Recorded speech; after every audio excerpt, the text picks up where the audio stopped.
हम नॉर्मलसी के खिलाफ नहीं हैं, मगर नॉर्मलसी से पहले स्टेटस को होना चाहिए। हमारी जमीन हमें वापस मिलनी चाहिए। We should get our land back. ऐसी कौन सी मजबूरी थी जब एक्साइज चीन का एरिया किसके समय वो चीन ने हथिया लिया? किसकी सरकार थी? कब हिंदू चीनी भाई भाई कहते रहे और पीठ पे छुरा घोंपने का काम किया था? Foreign policy is about managing the external countries. You have given China 44,000 square kilometers of land.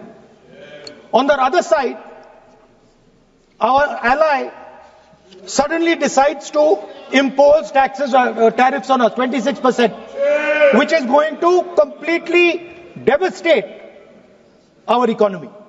Doklam की घटना के समय भी मुंह तोड़ जवाब दिया तो भारत की सेना के जवानों ने चीन के सैनिकों को दिया है।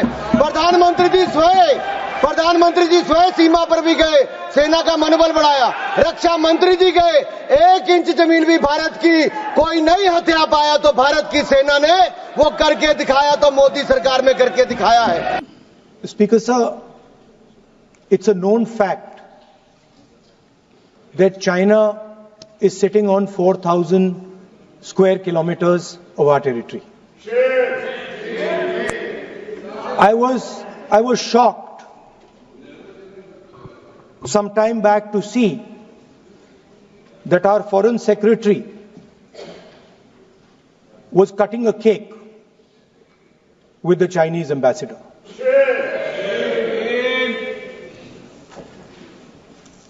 The question is what exactly is happening to this territory. 4,000 kilometre हैं, 4,000 किलोमीटर चाइना ने ले लिए हैं और हमारे फॉरेन सेक्रेटरी उनके एम्बेसडर के साथ केक काट रहे हैं। 20 जवान शहीद हुए थे, उनकी शहादत की सेलिब्रेशन हो रही है केक काटकर। अब हम नॉर्मलसी के खिलाफ नहीं हैं, मगर नॉर्मलसी से पहले स्टेटस को होना चाहिए।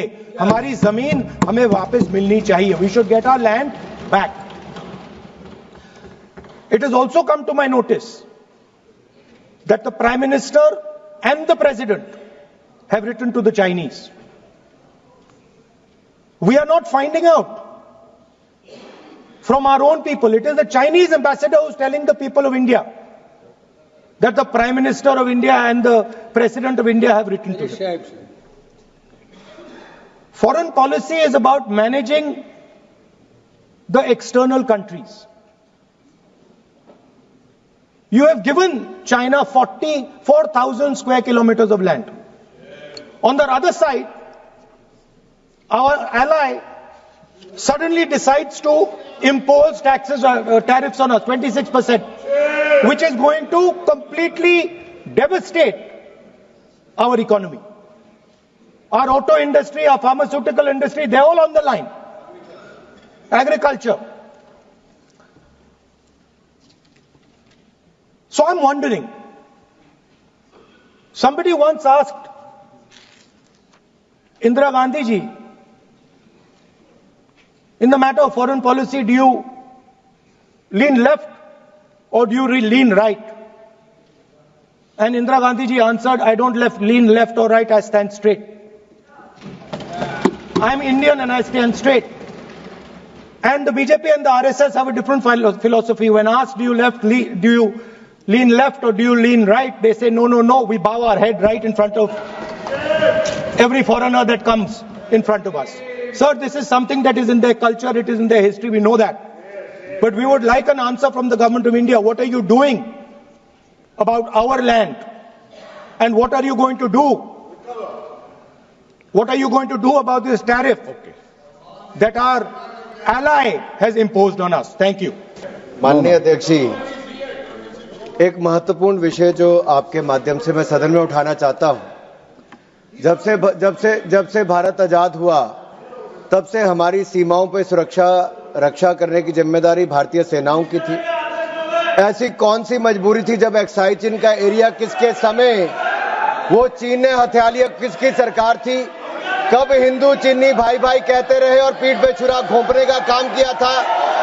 किसकी सरकार थी? कौन वो नेता थे जो डोकलाम की घटना के समय चाइना के अधिकारियों के साथ चाइनीज सूप पीते रहे और सेना के जवानों के साथ जाकर खड़े नहीं हुए?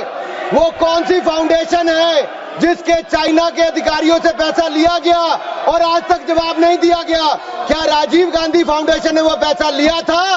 तो क्यों पैसा लिया था? किस काम के लिए पैसा लिया था? आज मोदी जी की सरकार में हम ये कह सकते हैं, डोकलाम की घटना के समय भी मुंह तोड़ जवाब दिया तो भारत की सेना के जवानों ने चीन के सैनिकों को दिया है।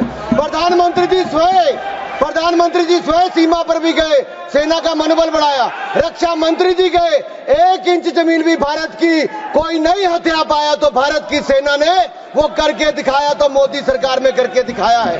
कुछ लोग चीन के साथ मिलकर झूठे आरोप लगाते हैं और अपनी राजनीतिक रोटियां सेकते हैं। ये केवल राजनीति करते हैं, इनको कुछ नहीं मिलने वाला। इनको जवाब देना होगा कि चाइना से राजीव गांधी फाउंडेशन ने पैसा क्यों लिया था।